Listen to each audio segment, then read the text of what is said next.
Hello friends, welcome to my YouTube channel. आज की video में हम जानेंगे गेहूं की खेती यानी कि कल्टीवेशन ऑफ व्हीट। इस वीडियो में आप सभी को गेहूं की संपूर्ण जानकारी मिलेगी। जो प्रश्न एग्रीकल्चर एग्जाम से पूछे जाते हैं, सारे प्रश्न इस वीडियो में कवर किए गए हैं और बहुत ही इंपॉर्टेंट वीडियो है। तो दोस्तों, आज की वीडियो में हम बताएंगे गेहूँ की खेती का वैज्ञानिक परिचय, गेहूँ की खेती का महत्व, गेहूँ की खेती का उत्पत्ति स्थान व उत्पादन में प्रथम व द्वितीय स्थान, गेहूँ की खेती का वानस्पतिक विवरण, गेहूं का वर्गीकरण और महत्व, गेहूं की खेती के लिए जलवायु, गेहूं की बुवाई और बुवाई की विधियां, गेहूं की सिंचाई की क्रांतिक अवस्थाएं, जो 6 अवस्थाएं होती हैं, सारी अवस्थाओं को डिटेल में बताएंगे, जिससे संबंधित क्वेश्चन हर एग्जाम में 1 से 2 पूछे जाते हैं। नेक्स्ट, गेहूं की किस्म व उनका महत्व। बहुत सारी किस्में हैं जो विकसित की गई हैं और नई किस्में जो इस समय आ रही हैं उनके बारे में भी बताएंगे। गेहूं में खरपतवार और उनका नियंत्रण, गेहूं की कीट व रोग नियंत्रण और गेहूं की उपज व भंडारण। तो दोस्तों, आप सभी को बता दें, हमने इस वीडियो का एक सीरीज निकाला है। यह वीडियो पार्ट 1 है। इसी प्रकार आप सभी को पार्ट बाय पार्ट वीडियो मिलते रहेंगे। अगर आप किसी एग्जाम की तैयारी कर रहे हैं तो आपके लिए बहुत ही इंपॉर्टेंट ये सीरीज रहने वाली है। इसमें आप सभी को वर्गीकरण के अकॉर्डिंग समझाएंगे, जिससे आप अच्छे से समझ पाएं। जैसे कि वर्गीकरण में, फसलों का वर्गीकरण में आप सभी को अनाज वाली फसलें, दलहनी फसलें, तिलहनी फसलें, रेशेदार फसलें, शर्करा वाली फसलें जैसे कि शुगर क्रॉप्स, कंद वाली फसलें, मसाले वाली फसलें, पेयजल फसलें और औषधीय फसलें, और लास्ट में बताएंगे नगदी फसलें। तो इस प्रकार आप सभी को क्लासिफाइड तरीके से बताएंगे, जिससे आप सभी अच्छे से समझ पाएं और कोई क्वेश्चन एग्जाम में मिस ना हो। तो इस वीडियो में हम बताने वाले हैं अनाज वाली फसलें यानी कि सीरियल क्रॉप्स। तो सीरियल क्रॉप्स में आपका पहला क्रॉप्स है गेहूं की फसल, जो आपका पार्ट 1 रहने वाला है। इसी प्रकार आप सभी को पार्ट बाय पार्ट वीडियो मिलता रहेगा। तो दोस्तों, तो चलिए सबसे पहले हम वर्गीकरण को समझ लेते हैं, क्योंकि इससे 1 से 2 क्वेश्चन जरूर पूछे जाते हैं हर एग्जाम में। यह बहुत ही इंपॉर्टेंट वीडियो है, पूरा बात जरूर करें। फर्स्ट है खाद्यान्न फसलें। खाद्यान्न फसलें गेहूं, चावल, मक्का, ज्वार, बाजरा, जौ, रागी इत्यादि फसलें खाद्यान्न फसलें में आती हैं। नेक्स्ट है दलहनी फसलें यानी कि दाल, अरहर, मूंग, चना, उड़द, सोयाबीन, मूंगफली आदि फसलें दलहनी फसलें हैं।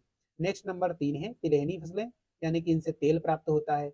सरसों, तिल, मूंगफली, सोयाबीन, कुसुम, अलसी, सूरजमुखी इत्यादि फसलें तिलहनी फसलें हैं। नेक्स्ट नंबर 4 है रेशे वाली फसलें। वे फसलें जिनसे रेशा प्राप्त होता है, जिससे कपड़ा या अन्य पदार्थ बनाए जाते हैं, जैसे कि कपास और जूट, ये रेशे वाली फसलें हैं। नेक्स्ट नंबर 5 है शर्करा युक्त फसलें, यानी कि जिनसे शक्कर बनाई जाती है या चीनी बनाई जाती है, जैसे कि चुकंदर, गन्ना और सेसे। नेक्स्ट नंबर 6 है मसाले वाली फसलें, जैसे कि हल्दी, धनिया, मिर्च, इनसे मसाले बनाए जाते हैं। नेक्स्ट नंबर 7 है चाय या कॉफी वाली फसलें, जिसे पेय पदार्थ वाली फसलें भी कहते हैं, जैसे कि चाय, कॉफी, कोको, इलायची, वनीला इत्यादि फसलों को पेय के रूप में यूज किया जाता है। नेक्स्ट नंबर 8 है नगदी फसलें, जिन्हें नगद बेच दिया जाता है, उन्हें नगदी फसलों में रखा गया है, जैसे कि कपास, ये भी नगदी फसल है। गन्ना, तंबाकू, मिर्च आदि फसलें नगदी फसल में आती हैं।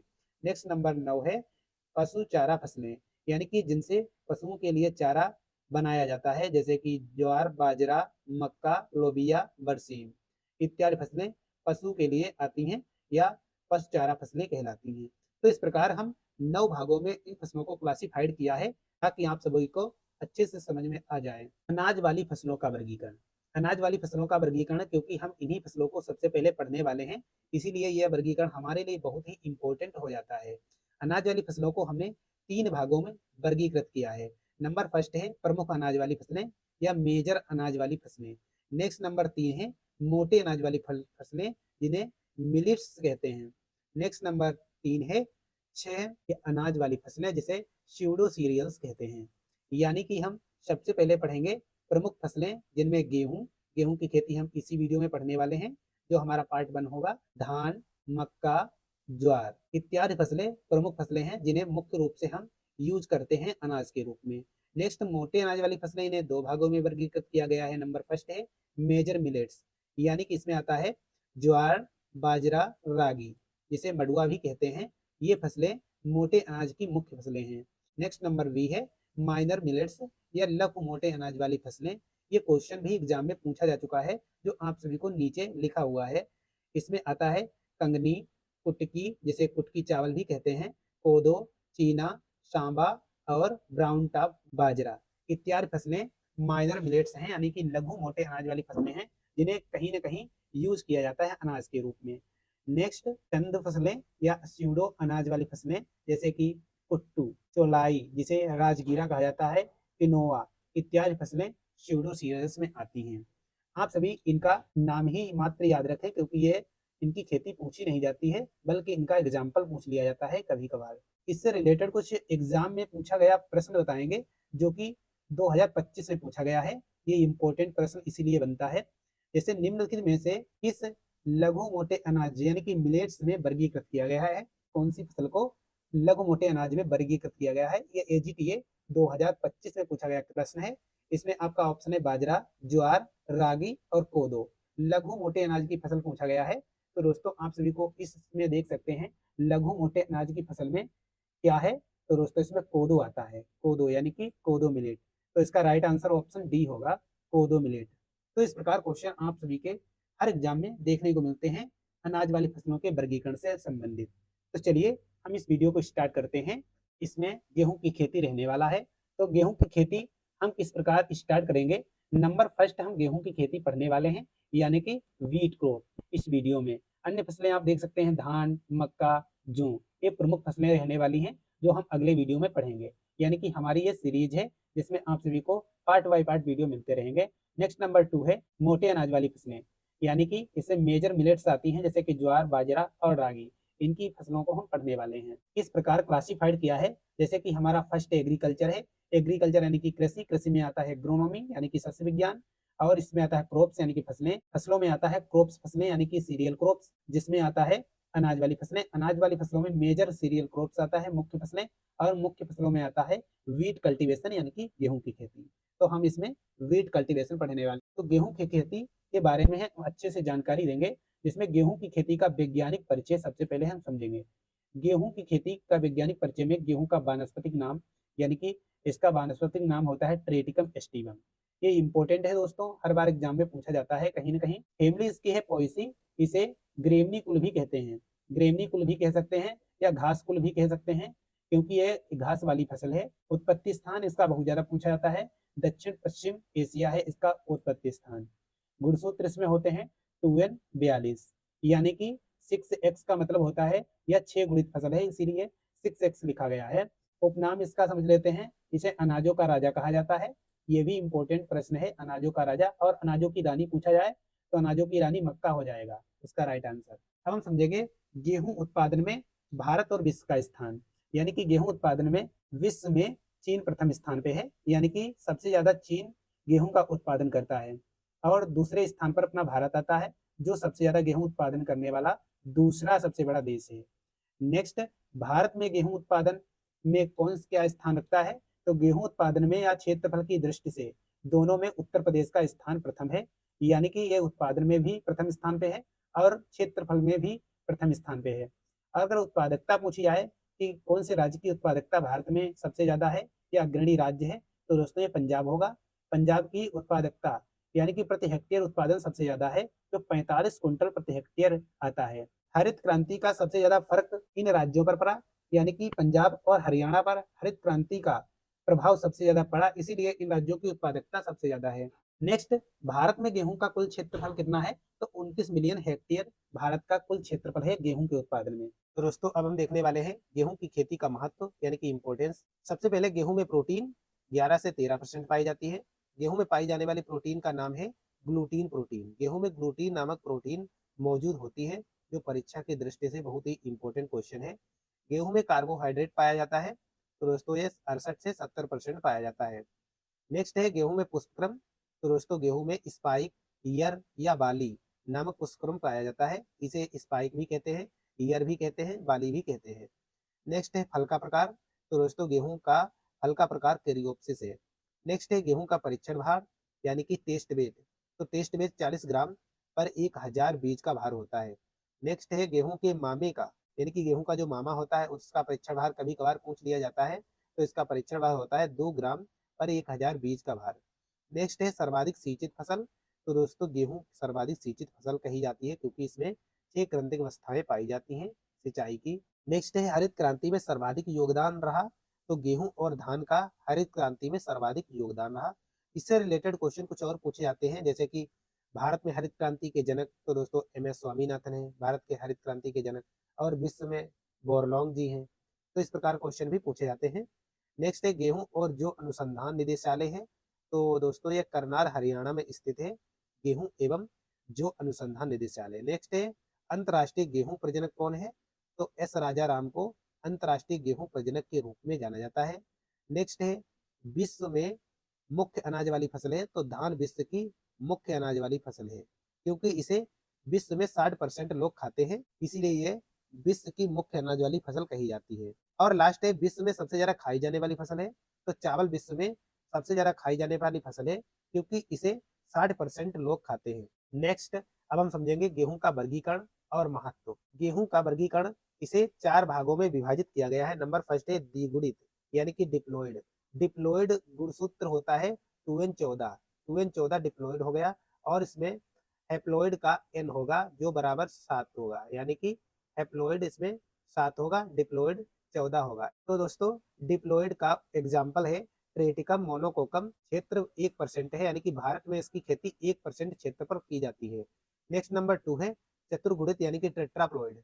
टेट्राप्लॉयड 2n28 इसमें गुणसूत्र पाए जाते हैं, 2n28। इसके एग्जाम्पल है ट्रेटिकम डाइकोकम, जिसे इमर गेहूं कहा जाता है, इसकी खेती तमिलनाडु राज्य में की जाती है। नेक्स्ट है ट्रेटिकम ड्यूरम। ट्रेटिकम ड्यूरम जो है इसे माइक्रोनी गेहूं कहा जाता है, इसकी खेती 11 से 12% क्षेत्रफल पर की जाती है। नेक्स्ट नंबर 3 है, ये मोस्ट इंपोर्टेंट है, इसकी खेती हम पढ़ने वाले हैं, शतगुणित या हेक्साप्लॉयड।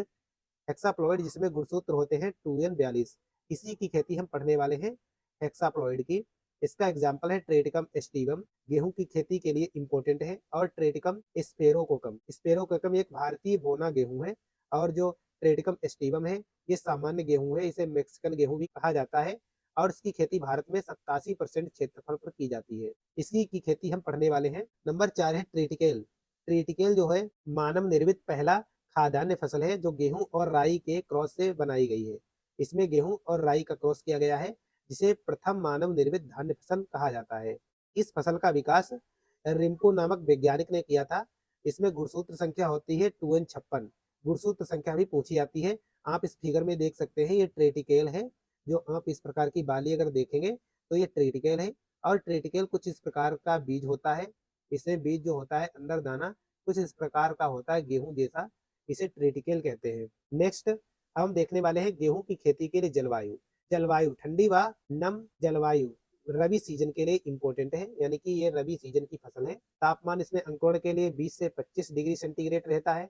वृद्धि के लिए टेम्परेचर 16 से 20 डिग्री सेंटीग्रेड, और पकते समय इसका टेम्परेचर 20 से 25 डिग्री सेंटीग्रेड रहता है। तो दोस्तों गेहूं से डबल रोटी, रोटी चपाती इत्यादि प्रकार के भोज्य पदार्थ बनाए जाते हैं, जो इसके महत्व के लिए इंपॉर्टेंट है। गेहूं का उपयोग, गेहूं का उपयोग निम्न प्रकार से किया जाता है, रोटी बनाने में, आटा बनाने में, ब्रेड बिस्किट माइक्रोनी बनाने में, सेवई सूजी इत्यादि बनाने में गेहूं का प्रयोग किया जाता है। नेक्स्ट अब हम देखने वाले हैं गेहूं की बुवाई और विधियां। गेहूं की बुवाई और विधियां, गेहूं का बुवाई का समय 15 नवंबर से स्टार्ट हो जाता है, यानी कि 15 नवंबर से गेहूं की बुवाई की जाने लगती है। नेक्स्ट है बीज दर, सीड रेट। सामान्य गेहूं जिसे हम बोते हैं उसकी बीज दर 100 केजी पर हेक्टेयर रहती है। नेक्स्ट नंबर 2 है डिबलर बीज दर। डिबलर बीज दर वैज्ञानिकों द्वारा की जाती है, 25 से 30 केजी पर हेक्टेयर इसकी बीज दर रहती है डिबलर विधि द्वारा। नेक्स्ट नंबर 3 है जीरो भू परिष्करण। जीरो भू परिष्करण के लिए 140 से 150 किलोग्राम प्रति हेक्टेयर इसकी बीज दर रहती है। नंबर 4 है संकर बीज। संकर बीज दर 65 से 70 किलोग्राम प्रति हेक्टेयर रहती है। अंतरण इसमें यानी कि स्पेसिंग रहती है, कतार से कतार की दूरी 20 से 25 सेंटीमीटर, पौधे से पौधे के बीच की दूरी 8 से 10 सेंटीमीटर रहती है। और सिंचाई की क्रंतिंग अवस्थाएं देख लेते हैं। कुल 6 सिंचाइयां की जाती है गेहूं में। फर्स्ट है CRI यानी कि क्राउन रूट इनिटिएशन, ये बहुत ही इंपॉर्टेंट सिंचाई की अवस्था है। बुवाई से 20 से 25 दिन बाद सिंचाई की जाती है, यानी कि यह शिखर जड़ बनते समय की जाती है। नंबर 2 है कल्ले बनते समय यानी कि ट्रिलिंग स्टेज पर। नंबर 3 है गांठ बनते समय ज्वाइंटिंग स्टेज। नंबर 4 है फूल बनते समय फ्लावरिंग स्टेज। नंबर 5 है दुग्धावस्था, जिसे मिल्किंग स्टेज कहा जाता है। ये 5वीं सिंचाई की जाती है। छठी सिंचाई है दाना पकते समय। तो दोस्तों ये 6 सिंचाई गेहूं में की जाती है। गेहूं की प्रजातियां यानी कि किस्में, नंबर फर्स्ट है एकल जीन वाली सोनालिका, एकल जीन वाली सोनालिका है। नंबर 2 है 2 जीन वाली यानी कि डबल जीन कल्याण सोना, सोनारा 64, छोटी लार्मा, HD 2329। जो HD 2329 है हरित क्रांति में सबसे ज्यादा योगदान देने वाली किस्म है। नेक्स्ट नंबर 3 है त्रिगुणित यानी कि ट्रेजीन, ट्रेजीन में हीरा छोटी, ज्योति, राज 3077, सुजाता C306, हाइप्रक्स 007। हाइप्रक्स 007 जापान विश्व की फर्स्ट संकर किस्म है, यानी कि ये जापान की किस्म है जो विश्व की पहली संकर किस्म है, हाइप्रक्स 007। नेक्स्ट नंबर 4 है चतुर्गुणित यानी कि फोर्थ जीन वाली किस्में मोनिका, जो सबसे ज्यादा प्रोटीन वाली होती है, जिसमें 16% प्रोटीन पाई जाती है। सामान्य गेहूं में 11% तक प्रोटीन पाई जाती है, जबकि जो मोनिका प्रजाति है इसमें 16% प्रोटीन पाई जाती है, जो सबसे ज्यादा है। WH147 सबसे अच्छी चपाती वाली किस्म है। लार्मा राजो और सोनारा 64 ये किस्में 1963 में विकसित की गई हैं, जो बीरसीत नामक वैज्ञानिक ने विकसित की थी। नई विकसित प्रजातियां हैं MACS 6478 जो 40% से अधिक उपज देती हैं, सुजाता C306 जो सबसे लंबी प्रजाति है। गेहूं में खरपतवार नियंत्रण यानी कि वीड कंट्रोल, गेहूं का मामा ये बहुत ही इंपॉर्टेंट खरपतवार है जो गेहूं में होता है। तो दोस्तों गेहूं के मामे का अन्य नाम है गुल्ली डंडा इसे कहते हैं, गेहूंसा भी कहते हैं, नकलची खरपतवार कहते हैं क्योंकि ये गेहूं जैसा होता है दिखने में, केंद्रीय खरपतवार भी कहते हैं।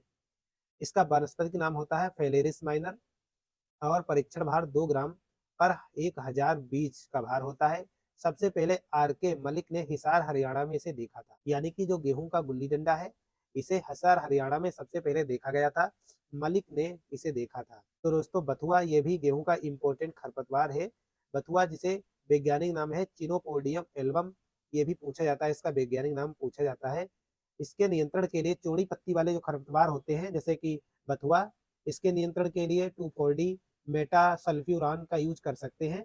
और सक्रिय पत्ती वाले खरपतवार हैं जैसे कि गेहूं का मामा, इसके नियंत्रण के लिए आइसोप्रोपियोन और सल्फोसल्फ्यूरान का यूज कर सकते हैं। तो दोस्तों आपने गुल्ली डंडा कुछ इस प्रकार से देखा होगा, ये गेहूं के ऊपर आ जाते हैं और इस प्रकार की इसकी संरचनाएं होती हैं। और जो गेहूं का बथुआ होता है जो इस प्रकार होता है, इसका साग भी यूज किया जाता है खाने के रूप में, ये इंपॉर्टेंट है, इसका वनस्पतिक नाम भी पूछा जाता है एग्जाम्स में। नेक्स्ट गेहूं में कीट नियंत्रण, दीमक ये कीट बहुत ज्यादा गेहूं में लगता है, इसका वैज्ञानिक नाम होता है अडोंटोटर्मिस ओवेसस। और खपरा भी भंडारित फसल में लगता है, इसके नियंत्रण के लिए सल्फास की गोलियां रख दे तो इसका नियंत्रण किया जा सकता है। तो दोस्तों ये दीमक है जो जड़ों में लगता है, और ये खपरा बेटल है जो भंडारित कीट है यानी कि भंडारित अनाज में लगता है। गेहूं में रोग नियंत्रण, गेहूं में 4 प्रकार के रोग लगते हैं जो मुख्य रूप से काली गेरुई रोग जो पक्सीनिया ग्रेमनिकोला ट्रेटिसाई कवक से लगता है। ये दोस्तों सारे कवक का वैज्ञानिक नाम याद रखें क्योंकि ये एग्जाम्स में पूछा जाता है। नेक्स्ट है नंबर 2 भूरी गेरुई पक्सीनिया ग्रेमनिकोला रिकोनडाटा, रिकोनडाटा जो है ये भी इसकी प्रजाति है। पीली गेरुई में पक्सीनिया ग्रेमनिकोला स्ट्रीकोर्मिस नामक फूंदी लगती है। नेक्स्ट नंबर 4 है करनाल बंट, ये बहुत ही इंपॉर्टेंट रोग है जो पूछा जाता है एग्जाम्स में, नियोसिका इंडिका, इसकी खोज मित्रा ने की थी 1930 में। करनाल में इसे सबसे पहले देखा गया था इस रोग को। इसमें मछली जैसी गंध आती है, अगर क्वेश्चन पूछा जाए कि मछली जैसी गंध किस रोग में आती है तो आप कह सकते हैं करनाल बंट रोग में आती है। तो ये भी इंपॉर्टेंट है, इसका लक्षण मछली जैसी गंध आती है। इसका अन्य नाम है गेहूं का कैंसर रोग, यानी कि करनाल बंट को गेहूं का कैंसर कहा जाता है। इसकी प्रतिरोधी किस्में सोनालिका, मतलब इस रोग के प्रति प्रतिरोधी किस्में सोनालिका, इसका यूज कर सकते हैं। तो दोस्तों सेहू रोग जो होता है जिसे घोंगला रोग कहते हैं, एन्यूगेना ट्रिटसाई नामक सूत्रकृमि द्वारा होता है, यानी कि ये सूत्रकृमि जनित रोग है। इसमें सूत्रकृमि होता है एन्यूगेना ट्रिटसाई। अब हम देखने वाले हैं गेहूं की उपज। सिंचित क्षेत्रों में 40 से 50 क्विंटल प्रति हेक्टेयर गेहूं की उपज होती है और असिंचित क्षेत्रों में 20 से 25 क्विंटल प्रति हेक्टेयर उपज प्राप्त होती है। तो इस प्रकार इसकी ये उपज होती है। आप सभी को बता दें जो करनाल बंट है इससे रोग से ग्रसित बीज काले रंग के हो जाते हैं, ऐसे मछली जैसी गंध आने लगती है, सड़ने लगते हैं। आप इसमें देख सकते हैं ये काले कलर के जो दाने दिए गए हैं ये करनाल बंट द्वारा ग्रसित है। अब हम देखने वाले हैं गेहूं की खेती के लिए इंपॉर्टेंट क्वेश्चंस जो एग्जाम्स के लिए बहुत ही इंपॉर्टेंट है। गेहूं में दाना व चारा अनुपात कितना होता है, तो 1:15। गेहूं की फसल के लिए मृदा, तो दोस्तों दोमट और बलुई दोमट मृदा गेहूं की खेती के लिए बहुत ही अच्छी मृदा मानी जाती है। नेक्स्ट गेहूं के लिए मृदा का पीएच मान 6 से 8.5 रहता है इसका पीएच। गेहूं में विश्व में सबसे अधिक पैदा होने वाली फसल है, जो सबसे ज्यादा विश्व में पैदा होती है तो वो गेहूं की फसल होती है। और खाने में सबसे ज्यादा यूज की जाती है तो वो धान की फसल होती है। नेक्स्ट, गेहूं की लंबाई कम करने वाला जीन है तो आरएसटी जीन, जो गेहूं की लंबाई कम करने के लिए प्रयोग किया जाता है। भारत में सबसे अधिक गेहूं उत्पादित करने वाला राज्य है तो उत्तर प्रदेश भारत में सबसे ज्यादा गेहूं का प्रोडक्शन करता है। और प्रोडक्टिविटी की बात करें यानी कि उत्पादकता की बात करें तो उत्पादकता में पंजाब अग्रणी राज्य है, जो सबसे ज्यादा प्रति हेक्टेयर उत्पादकता रखता है। गेहूं में एनपीके यानी कि नाइट्रोजन, फास्फोरस और पोटास कितना यूज किया जाता है तो 120 केजी प्रति हेक्टेयर, 60 केजी प्रति हेक्टेयर और 40 केजी प्रति हेक्टेयर के हिसाब से एनपीके दिया जाता है। नेक्स्ट, गेहूं की मुख्य सिंचाई की अवस्था है तो इसे शिखर जड़ बनते समय कहा जाता है, यानी कि CRI, crown root initiation stage कहा जाता है, जो गेहूं की प्रमुख और मुख्य सिंचाई की अवस्था है। नेक्स्ट है, गेहूं में बोनापन के लिए जिम्मेदार जीन तो नोरिन 10 जीन का यूज किया जाता है, जो जापान द्वारा लाया गया था। नेक्स्ट है, गेहूं में कौन सा केल्विन चक्र पाया जाता है तो ये C3 प्लांट है, यानी कि C3 प्रकार का केल्विन चक्र पाया जाता है, जिसका स्थायी उत्पाद होता है 3 PGA, यानी कि 3 कार्बन वाला ये प्रोडक्ट होता है। नेक्स्ट है, गेहूं में परागण तो दोस्तों गेहूं में स्वपरागण होता है, यानी कि इसमें सेल्फ पॉलिनेशन होता है। गेहूं को किस गहराई पर बोया जाता है तो इसे 5 सेंटीमीटर की गहराई पर बोया जा सकता है। गेहूं की रोटी को फुलाने वाला तत्व होता है तो दोस्तों एक ग्लूटीन प्रोटीन होती है, जो गेहूं की रोटी को फुलाने में मदद करती है। नेक्स्ट, गेहूं की खेती का महत्व और समझ लेते हैं।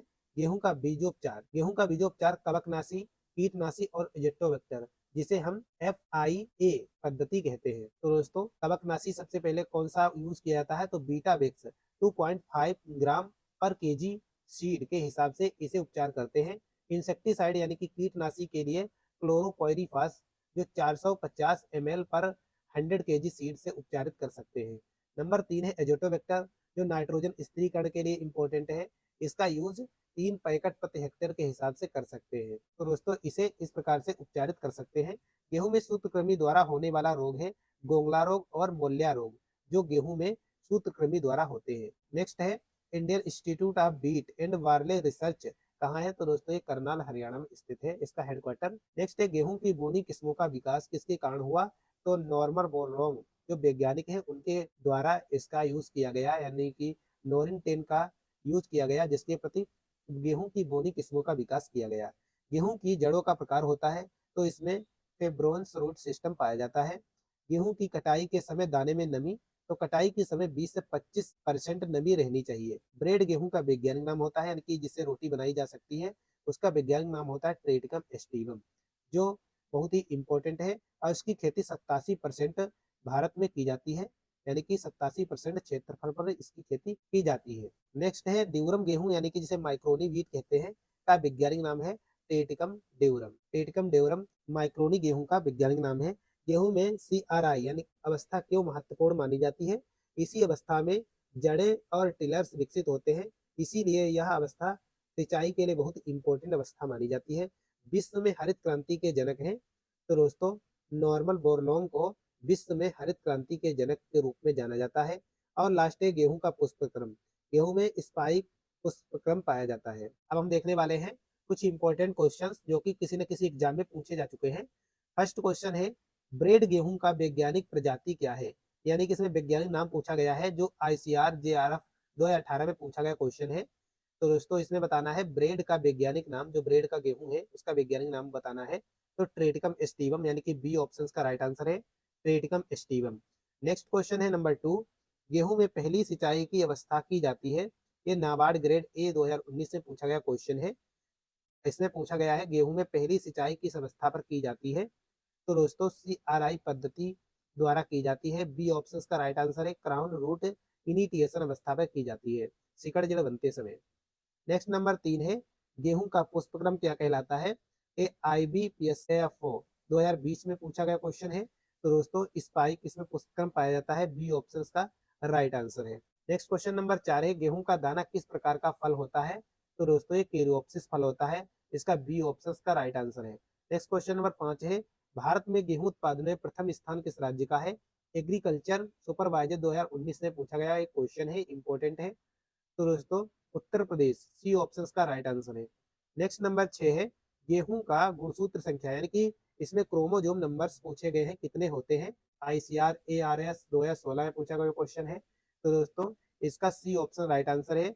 2n 42 गुणसूत्र होते हैं ट्रेटिकम एस्टिवम में। नेक्स्ट क्वेश्चन नंबर 7 है, गेहूं की बोनी किस्मों के विकास के लिए प्रसिद्ध है। तो दोस्तों बी ऑप्शन का राइट आंसर है नॉर्मल बोरलॉन्ग। ये बोनी किस्म के लिए इंपॉर्टेंट वैज्ञानिक नाम है। नेक्स्ट नंबर 8 है, गेहूं की फसल किस मौसम में उगाई जाती है। यह सभी को पता होगा, स्टेट एग्रीकल्चर एग्जाम्स 2021 में पूछा गया क्वेश्चन है। तो ये रबी सीजन की फसल है, यानी कि रबी मौसम में उगाई जाती है। इसका बी ऑप्शन राइट आंसर है। नेक्स्ट क्वेश्चन नंबर 9 है, गेहूं में पीला रतुआ रोग जिसे पीला गेरू रोग भी कहते हैं किसके कारण होता है। आईसीआर जेआरएफ 2015 में पूछा गया क्वेश्चन है। तो दोस्तों पक्सिनिया स्ट्रीफॉर्मिस, यानी कि इसका बी ऑप्शन राइट आंसर है। पक्सिनिया स्ट्रीफॉर्मिस कवक द्वारा ये बीमारी होती है। नेक्स्ट क्वेश्चन नंबर 10 है, विश्व में गेहूं उत्पादन में प्रथम देश कौन सा है। तो दोस्तों प्रथम देश चीन है, यानी कि बी ऑप्शन का राइट आंसर होगा। चीन का प्रथम स्थान है गेहूं उत्पादन में। भारत में गेहूं उत्पादन में दूसरा स्थान किस राज्य का है। ये मध्य प्रदेश का है, यानी कि ए ऑप्शन का राइट आंसर होगा। मध्य प्रदेश का गेहूं उत्पादन में दूसरा स्थान है और पहला स्थान उत्तर प्रदेश का है। नेक्स्ट क्वेश्चन नंबर 17 है, गेहूं की उन्नत किस्म HD 2967 किस संस्था द्वारा विकसित की गई है। नाबार्ड 2017 में पूछा गया क्वेश्चन है। ये एक इंडियन एग्रीकल्चर रिसर्च इंस्टीट्यूट, यानी कि ए ऑप्शन का राइट आंसर होगा। इंडियन एग्रीकल्चरल रिसर्च इंस्टीट्यूट द्वारा विकसित की गई किस्म है। नेक्स्ट क्वेश्चन नंबर 27 है, गेहूं के दाने में मुख्य पोषक तत्व क्या है। तो दोस्तों ये आईसीआर एआरएस 2017 में पूछा गया क्वेश्चन है। गेहूं में मुख्य दाने में मुख्य पोषक तत्व कौन सा है। तो कार्बोहाइड्रेट मुख्य पोषक तत्व है, जो 68 से 70% पाया जाता है, इसीलिए ये मुख्य पोषक तत्व माना जाता है। नेक्स्ट क्वेश्चन नंबर 29 है, भारत में हरित क्रांति के जनक किसे कहा जाता है। तो दोस्तों ये MS स्वामीनाथन को कहा जाता है भारत में हरित क्रांति के जनक, यानी कि इसका बी ऑप्शन राइट आंसर होगा। नेक्स्ट क्वेश्चन है, गेहूं की उन्नत बोनी किस्मों के विकास हेतु मुख्य कारण क्या था। तो दोस्तों ये गिरने से बचाने के लिए, यानी कि लोजिंग रेसिस्टेंस बनाने के लिए बोनी किस्मों का यूज किया गया था, यानी कि सी ऑप्शन का राइट आंसर होगा। तो दोस्तों वीडियो कैसा लगा, अगर वीडियो अच्छा लगा हो तो जीके एग्रीकल्चर क्लासेस को सब्सक्राइब करें, बेल आइकन को प्रेस करें ताकि आने वाली वीडियो की सूचना मिलती रहे। आप सभी को बता दें सभी की सीरियल वाइज क्लासेस मिलती रहेंगे। Thank you for watching this video.